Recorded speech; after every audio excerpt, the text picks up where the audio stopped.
madaxweynaha iyo qaybo kamid ah madaxda maamul goboleedyadana sidoo kale iyaguna si gaar ah ayay markaa u kulmayeen ugu dambeyn isjiid dheer kadib madaxweynaha dowladda federaalka ee Soomaaliya mudane Maxamed Cabdullaahi Farmaajo ayaa waxa uu ku baaqay maalinta berri ah oo 3 bisha Abriil in shir la isugu yimaado ay isugu yimaadaan madaxda maamul goboleedyada iyo gobolka Banaadir kaasoo looga arinsanayo marka doorashada dalka uu galayo guddi xeerxeerina ama gogol xaar u ahaa shirkan Muqdisho ka furmaya ayaa Baydhabo ku shiray inkastoo madaxda dowladaha Jubbaland maamul goboleedyada iyo Puntland ay ka soo horjeesteen xalana ay ku degeen markii ay ka soo degeen magaalada Muqdisho waxa ay shuruudo hor dhigeen in madaxweynaha shir ay la galaan isjiijideer kadib beesha caalamka ayaa soo kala dhax gashay oo marka la leeyahay waa la isku soo dhawaaday haddaba xaaladda siyaasadeed ee dalka sida uu yahay waxa qadka zoomka ee dalka Kenya ku jira gudoomiye ku-xigeenkii hore ee baarlamaanka dalka Kenya siyaasi falanqeeya arrimaha siyaasadda ee dalka gaar ahaan geeska Faarax Macalin gudoomiye waad maqlaysaa baakum walaal si fiican waayahay soo dhaw gudoomiye marka xigta waxaan rabnaa si guud xaaladda siyaasadeed ee dalka ismariwaaga arrimaha siyaasadda amaba doorashooyinka maxaa ku muuqanaya gudoomiye Faarax waxaa ii muuqdaa rabitaan ay labada maamul goboleed madaxdooda ay rabaan oo ka dambaysa faragelin qaawan oo ajnabi ah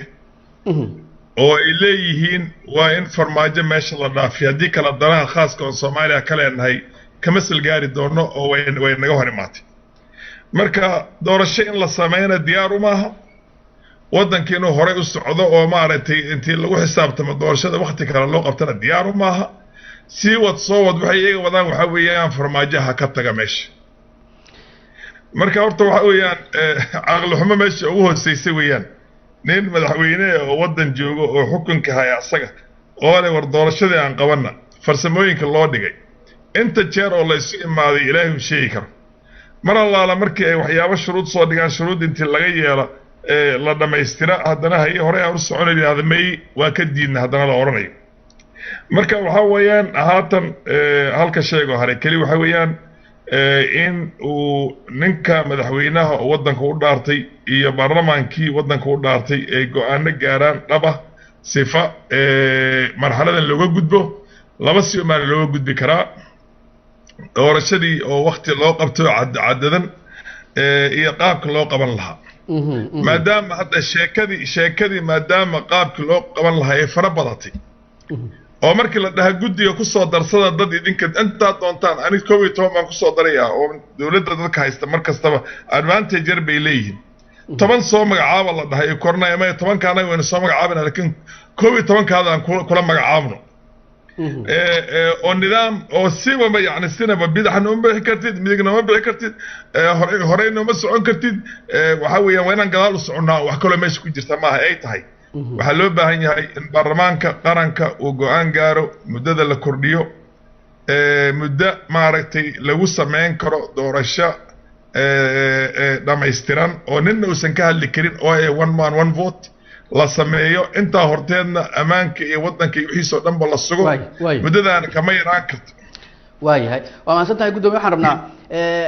ajandaha madaxweynaha ma ololahii madaxweynaha wuxuu ahaa dalka in doorasho qof iyo cod ay ka dhacdo sida uu ku rajo weynaa muddo dheerna uu ku soo celceliyay shacabka hortoodana uu ku saxiixay dalka doorasho qof iyo cod inuu galayo markii la isku dhigay maamul goboleedyadii ay dhinac noqdeen madaxweynaha wuxuu sheegay inuu ugu tanaasulay maamulada qaar oo ku dhigay dalka doorasho qof iyo cod inaysan ka dhici karin gacan shisheeye oo na soo dhax gasha oo xalkeena gasha anigoo ka cararaya la ajligeed waxaan ku raacay ra'yigii ay wateen maamul goboleedyada tii iyagu ay wateen haddii lagu raacay maxay tahay gudoomiye sababaha kale oo ilaa hadda ay ugu dhagan yihiin doorashada dalka inay fasaxaan ayaga waxay doonayaan si uusan ku soo bixin farmaajo bas nidaamka hadda jira xukunka hadda jira uusan dib ugu soo noqonayn iyagana mar rabaan waxaa sayto dadkii danaha khaaska ka lahaa wadamaha ajnabiga ahaa oo danaha khaaska ka lahaa Soomaaliya oona badan hadii marka waxa weeyaan nin waxa la yiri nin naagtaada u jeeda gabadhaada laguma karo waxa weeyaan wax kastaba tanaasulaad kasta samayso alla sameeyo ma uu farmaajo meesha dhaafi bari oranaya anigu waan ka tagay meesha qof kale hala raadi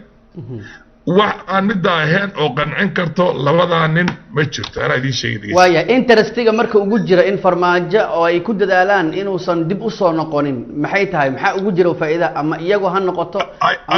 ayaga malaha wadamo kale ayaa iskale oo imaaraadka ka koow tahay annaga meeshan hadda aad degannahay waxaan marnaba la qarinayn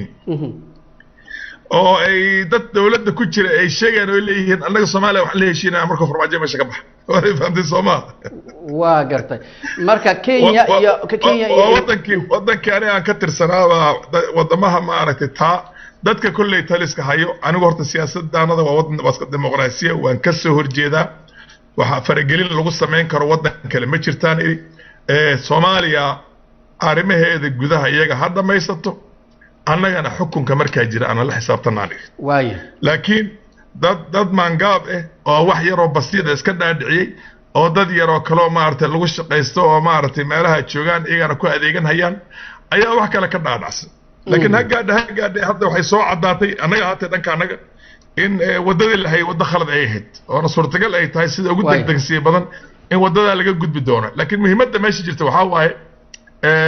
faragelinta ajnabiga oo ay ku saabsan Soomaaliya oo dan Soomaaliyeed aan meesha ku jira danahooda iyaga wadamaha sayto ay khaas ku yihiin iyo dadkan camiilka iyaga isticmaalayaan oo dad yaani lagu adeeganayo ka umadiina noo soo baabiya anaga wax kasta diyaar idin leh oo meesha jooga marka wax meesha waa iska cad tahay arintii wax la geed lagu soo gabanay maaha waa treason waxa weeyaan waa qaayna wadanimo cad oo qaawan weeyaan hadda asaga hadduu tilaabo adag qaadi waayo khayl wadanimadii wuxuu noqonayaa aiding and abetting nin maaragtay garab u noqday buu noqonayaa hadduusan tilaabo adag oo halbowle ah oo si degdeg ah looga gudbo loo soona afjarin nimankaasayto waxaan ay wataan oo wadanka lagu burburinayo qaranka asagana wuxuu noqonayaa maxay ahayd party tweet waayahay marka horta ha ogaada farmaajo tanazulaadka uu samaynayo shakhsi ahaantiisa wax isagu uu leeyahay ma wuxuu tanazulaad ku samaynahay waa qaranka Soomaaliyeed weeyaan meel aan loo dhaafi karin baa jirta oo muqaddas weeyaan you cannot go below certain levels waxa la wixii uu sameyn karay uu sameeyo asoo ku saabsaneed laakiin hadday tahay qaranka maxay hal la baabiyo mid kale laga iibiyo taa inuu ogolaado ma inuu tilaabo adag qaaday weeyaan waayahay gudoomiye waxaad tusaale soo qaadatay inay ka dambeeyaan Puntland iyo Jubbaland inay gadaal ka riixayaan wadamo shisheeye oo tusaale aad u soo qaadatay wadanka hadda adiga aad joogto oo aad markaa gudoomiyaha ka soo noqotay Imaaraadka waxaan kala jeedaa Kenya iyo Imaaraadka farmaajo madaxweynaha 4 sano ee hadda si dhamaanaysa xukunka hayay muxuu caqabada uu ku ahaa uu ka hortaagnaa Kenya iyo Imaaraadka oo ay u diidan yihiin in dib uu soo noqdo wareed horta waxa la isku haystaa waa khayraad baan ku sheegay anaa ku sheegay Imaaraadka meesha ay ku jiraan oo ay saqajaanimo ku dhaqanayaan Imaaraadka ay wadamaha Khaliijka Carabta waxa weeyaan Mareykanka iyo reer galbeed baa ka dambeeya Soomaaliya in khayraadkeeda lagu fadhiyo ilaa ma reer galbeed gacanta ay u gasho iyo wixii ay ku adeeganayaan sida Imaaraadka oo kale iyo wixii la midka ah iyo wadamaha kale oo jiraankana nin bahalihiisa uu ka goosto Ethiopia in ka goosto Kenya in ka goosato horta waxay ahayd wax mar hore laga dhameeyo lagu soo heshiiyay kaliya waxaa dhacday oo idin sheegaya oo dhaba in wixii taxnaaceenkaas oo xirnaa oo duwaaladii xirneed xariga xirnaa inuu xariga meel ka furtay meesha ka furtay meesha Ethiopia baan diyaar u ahayn mar dambe in Soomaaliya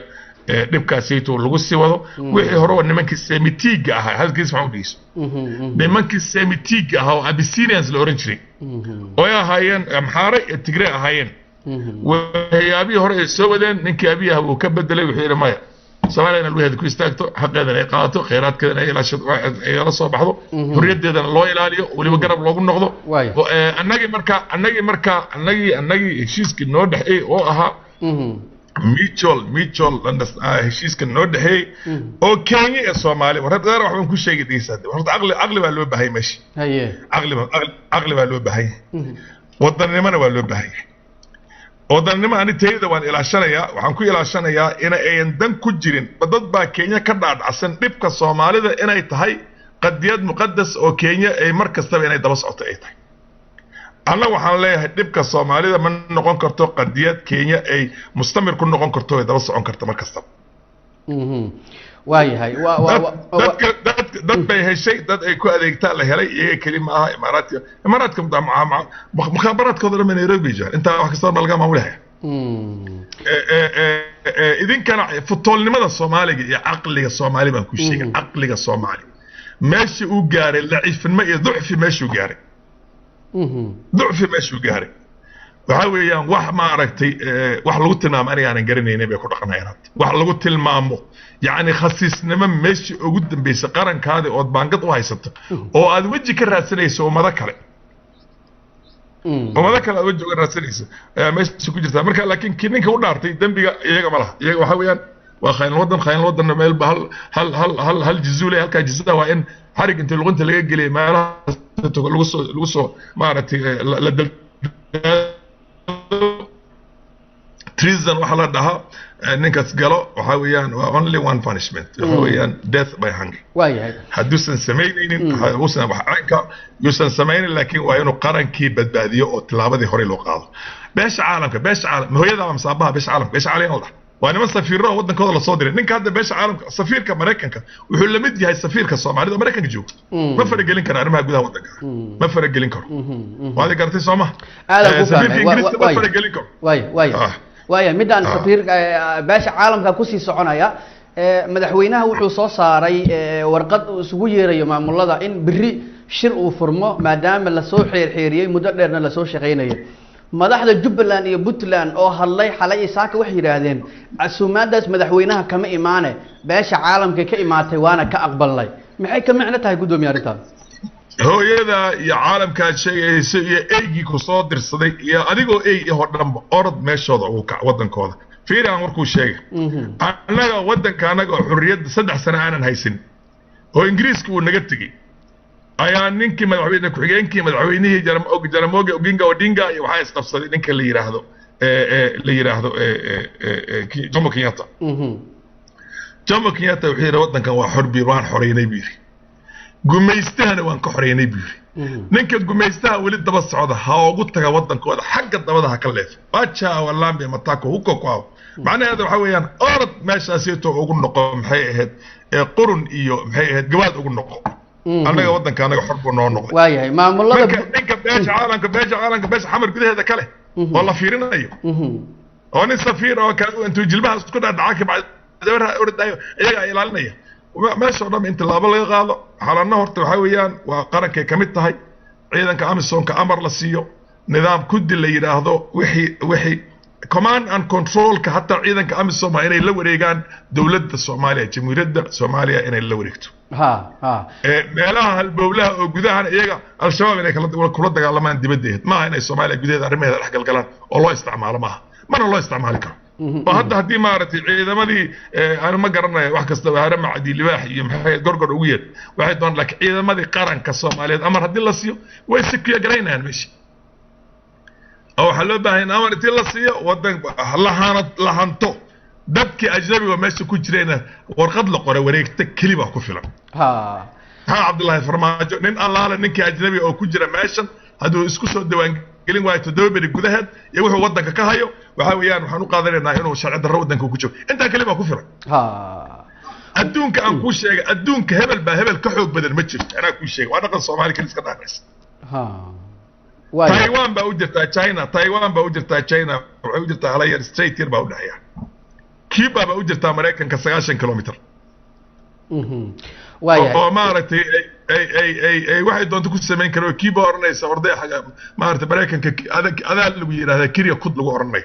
waayahay gudoomiye waa maasantahay waxaan rabaa iyagu qudhooda beesha caalamka safiirka qaramada midoobay ee Soomaaliya iyo midka Mareykanka u joogaba hadii siyaasadda Soomaaliya dhexdhexaad ka yihiin tanaasulaadka uu sameeyay madaxweynaha oo adiga hadda gudoomiye aad ka soo sheekaysay intay arkaan xalka fiiriyaan soo ma qumanaan lahayn inay yiraahdaan tanaasulka madaxweynaha qaranka uu sameeyay iyo saddexda maamul gobol ee kale iyo gobolka Banaadir isku duuban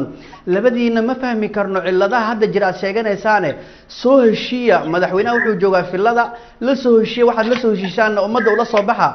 inay dhahaan miyay ahayd mise waxa qumanay sida hadda ay sameeyaan oo xalana gadaal ay ka gishtaan warheede waan kugu bilaabo waxaan ku yidhi imaaraad iyo waddan kaloo afrikaan ah waxaan daacuftan meesha ordaysa oo dhanba maaragtay oo yeyda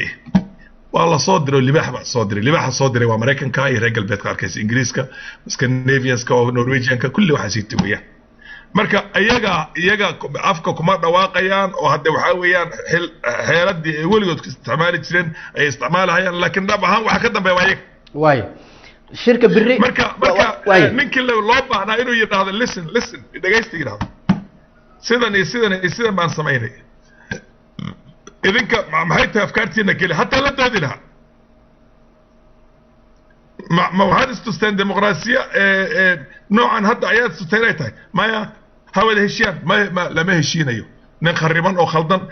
tuug adi maxay qori haysto ummadda boobahay online hayo iyo booliistii la rabtay inay tuugada soo qabatay ma heshiin kartaa marka waxaa loo baahan yahay si cilmiyeysan in loogu sheego marka hore present your case laakiin at the end of the day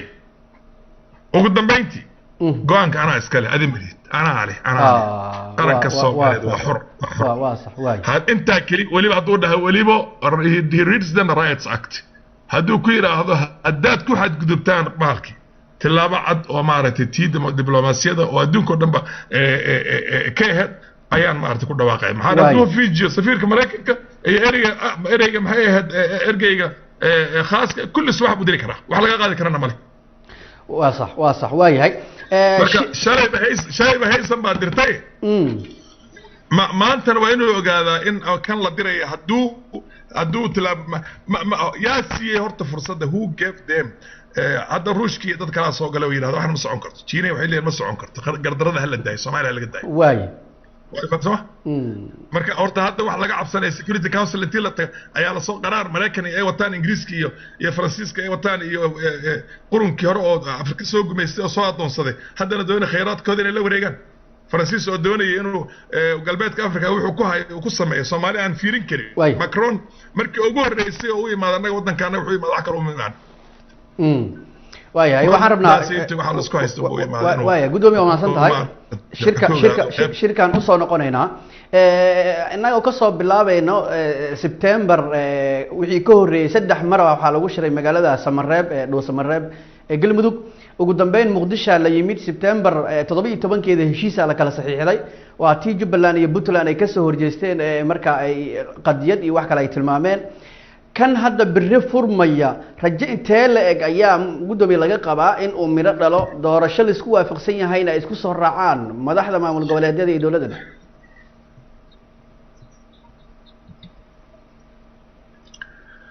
wareede waxaa la yidhi ninka qof hadduu ku yimaado ku dhahaa 30 kutub oo axkaam baan hayaa oo cilmigeedana ilaahay baa isiiye oo haramkan kusoo bartay oo inaan ummaddan wax u qabtaan rabaa kaama akhrisanaya ka adag baa la yidhi haye هذه وناك كستوكين واقر wax wanaag Soomaali oo laga akhristanay malaha aan ku soo dhameystay nimankan waxaan waa madadaalinayn iyo waqti ku dhamaaday nasiib xumo markii hore isla xukunkiisa dad kamid ah ayaa la shaqeynay nimankan maxaa wixii mar hore loo hirgelin waayay one man one vote way soo cadaatay in xukunkiisa dadka ku jiray oo asagu aaminsana ay asagana laqdab ku wadeen oo maartay yaa kamida gudoomiye yaa kamida warheedda waad garanaysaa anigu hadda ma afka kuma ballaarin waad garanaysaa waxaad garanaysaa aniga weydiinaysaa kowde maya waxaan rabaa xukunka dowladda madaxweyne Farmaajo uu hogaamiyo dad kamid ah waxaad leedahay waxay la shaqeynayeen dowladaha hadda diidan doorashada qof iyo codna inay ka dhacdo la shaqeynayay waa iska caddahay ninkana waad garanaysaa ay isweydiiya waxaan kuu sheegayaa aniga dhegeyso haye walaalow been am iska cad oo banaanka taagan oo maaragtay geed aan lagu soo gabanaynin iyo dulmi iyo khiyaano iyo boqmogoysnimo iyo ummad in la baabiyo la rabaa meesha ka socota waagar ummadan ninka xilka qaado u dhaartayna ha badbaadiyo ilaahayna isku xiro ummadana is badbaadiso maamulada hadda Puntland iyo Jubbaland oo aan ka hadlayno oo heshiisyada badan ka baxay shacabka ay matalaan iyo isimadii iyo xildhibaanadii deegaanadaas iyagu ma arkaan qadiyadan Ahmed iyo Saciid inta badan ay heshiisyada ka baxayaan Ahmed iyo Saciid maanta hadii la soo qabto labadoodaba maxay ahayd ma garanayaan jeelkiina ma 20 jiro wala mid la dhahay wax la dhigi lagu tuuro ka gees Puntland iyo Jubbaland waxa weeyaan dabaaldeg baa ka dhacay ilaahay sheeka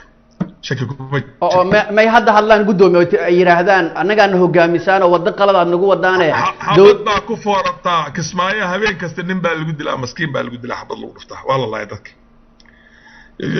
puntland waa ka arkaysay wasiirka oranaya zoo baan idinku fooraarinayna guri kasta ayaan qori keenayna carwa ninka dhas dhaqaajiya marka waa dadkii waxa weeyaan waa la laanaya masaakiintii waa la laanaya shacabka waa la laanaya waay cidi inay badbaadiso loo baahnaa oo ciidanka qaranka intay u diraan nimanka la badbaadiyo waxaa cabdullaahi farmaajo ciidanka qaranka ummadaha meelaha degan oo soomaalida oo xoogga lagu haysto oo la iska dilahayo oo la iska laanhayo oo wax ilaahay intoo daryeel loo hay aanan jirin masiirkoodana lagu ciyaarahayo beesha caalamka meelaha lagu rahayo waxa weeyaan maxay ahayd waa ninkii inuu badbaadiyo la rabay asagu aha walaalow ciddaasaytuu badbaadi haddii aad fulaynimo ay meesha ku dhigtay oo aad badbaadin karin oo go-aano alla adeeg leh oo kama dambaysa aan qaadan karin maxaa dhe meel kasta waad u ogolaatay waxaa kaadi badan waa loo gogolbaday gobasha laakiin habeen dhan maalin kasta gobasha oo ku kaaji adna waa dhigaysan tukar oo kaaji adna waa dhigaysan tukar laga baahay waa in la daaweeyo u baahan cudurkaas ma garata gudoomiye waa maasan tahay waxaan rabaa birri hadii asaga hadda wuxuu marahayaa meesha ugu dambeysay ummadda Soomaaliyeed asaga ay ku haysatay ay maaragtay la arkaa in wax isdhinto oo la yiraahdo ninkan cawlo adeeg qaranka uu jecel yahay waa wadani iska caday far badan oo maaragtay soo baxay wadanimadiisa way caddahay taa iyada hadda mid la isku haysto laakiin waxaa la oranayaa in cawlo adeeg baa loo baahan birri shirka uu furmay kaba soo qaad shirka hadii uu furmo la isku yimaado oo sidii ay dhacdo soo dhici jirtay boo aan hore aan u soo barannay Axmed iyo Saciid ay mar kale ka soo horjeestaan qodobada shirka ka soo baxa maxaa la gudboon madaxda dawladda dhexe madaxda dawladda ana kulli hadii aad weydiinad meesha ayada lagu xiraa lagu jeebeen labada jeelka la taxabila both of them toss waa la xirayaa la xir lahaa ani toss intii loo qabtay gudaha lagu tuuri lahaa kadib maxaa xigaya markaa beesha caalamka kale ku badbaadisay ciidankii qaranka oo amar la siiyay baa nin ajnabi ah masaamison ka socda mise cadaan oo safaarad ka socdaan tuu imaada hor istaagaya hadda hor istaaga hadda wixii ka qabsada asaga ikhtiyaar uu garan Soomaali waa la garan waad gartay Soomaa marka waxa waaye waa waraaba dawladnimada waa waraaba haddaad ka carartana wuu ku fiijin wuu ku cuni haddaad ku orodana wuu kaa carari Cabdullaahi Farmaajo fiiji cid kasta oo dhanba oo qarannimadii Soomaaliya ku jeesjeesayso ahaadaan ajnabi dibadda laga soo ka imaadeen ay ahaadaan kuwa camiil ah lagu adeeganayo oo gudaha joogaan oo maaragtay lagu shaqaysanayo haddaad ceyrin weysa oo waraabe ceyri ahlan wasahlan madiidim ceyrin weydi ilaa ciidanka Soomaaliya u soo bixi ilaan saas ma Soomaaliya u baahan tahay adeeg ma loo baahay waayahay qaranka Soomaaliyeed meel uu joogo dhanba iyo shacabka Soomaaliyeed way israacsan yahay ummadii Soomaaliyeed ummadii meel kasta ku nooleed maanta hadii aad cod ka qaado Nairobi Soomaalida ku nool oo Kenyaanka boqolka 98 waxay la jiraan dawladda hadda meesha ka dhisan Djibouti hadii aad tahay Soomaaliya Ethiopia hadii aad tahay Soomaaliya dibadda hadda aad tahay Soomaaliya marka afar siyaasiyiin oo tuuganimo iyo boob iyo wax aankaas oo kale intay meherad moodeen dawladnimada ka arkay daaqada yar oo wax lagu booba kaliya waa inaad maartay laga tashato waa mahadsantahay gudoomiye siyaasiyiinta qaar ee Jubbaland ka soo jeeda madaxweynaha dawladda waxa la leeyahay labada sano ee ku meel gaarka ee Axmed la aqoonsaday isagoo aan la dooranin arintaas aaba qalad ahayd markaas ay ahayd Axmed in shaqo laga qabto oo markaa go'aan laga gaaro ma ku muuqanaysaa arinta gudoomiye والله وهرت والله قبل ربي وتلعبوا على قاعد لها تلعبوا ولا مقص على خلاص مركي هاد انت لعب الله قاعده مركي صوت حق لنا عرين Soomaali gudaheeda hadana waa qasab in la qaado tilaabo oo meesha laga qaaysto yaa soo doortay ninka Kenya ma soo doortay Kenya macudna kule هاي الدولة كينيا وعد كلها Soomaaliya Jubbaland إمارات صدق إمارات بكله ما دام الرجل بد مريكان إنجليزي سكندنافيان كل أو خيرات Soomaaliya قاعدة هين ما كله ما قوله الدون كانوا بديين حاويان وإن ديار إن هذا كل قبطان واحد ودول مجلوه هايو inay iska soo caddaatay oo ku garab istaagayaan sida Turkiga sida Ruushka sida Jiinaha sida hadda ku maqlay wayahan dambe oo dhan garab laga raadsado waddankaasna al-shabaabna laga xoreeyo sida ugu degdegsiya badan qaranka ciidanka la dhiso nimankaas oo kale la soo qabto oo ay la mariyo abaalkii ay maaragtay waxay sidoo ay u dhaqanayaan oo kale u dhaqdo dhanba la marin lahaa hagaag waa ku soo gabagabeynaya waxaan rabaa maadaama waqtigii doorashada la soo dhaafay oo December ay ahayd xilligii xilhaynta golaha sharci dejinta ee baarlamaanka uu ku ekaa fulintana 8 February ahayd waxaa la leeyahay siyaasiyiinta qaar oo siyaasadda falanqeeya dalka amnigiisa ha laga shaqeeyo meelaha shabaab ay joogaanna sida ugu dhaqsiyaha badan haddaba adiga aad tilmaamayso ha looga cirib tiro maamulladana ha la ogeysiiyo in federaalka dowlad goboleedyada ay yihiin ismaamul dowladda federaalka hoos imaado amar aysan ka soo bixi karin 2 sano gudaheedna intaa ha lagu qabto 2 sano xukuumaddan hadda shaqeysa ha loogu daray baarlamaankan kadibna doorasho qof iyo cod ah oo nidaamsan oo amnigeeda iyo dalkii oo dhan oo dowladda ay gacanta ku hayso la aado aragti noocaas ma ku muuqanaysa gudoomiye Faarax aragtidaas yaa saliim xalaal aqli iyo xikmad ku jirta si degdeg in ciidamadii tababarka meel kasta loo geeyay dib loogu soo celiyo wadanka al-shabaab looga tirtiro maxay ahayd wadanka gudihiisa shacabka Soomaaliyeed la gaarsiiyo xukunkii meel kasta oo dhanba amnigii oo hadday tahay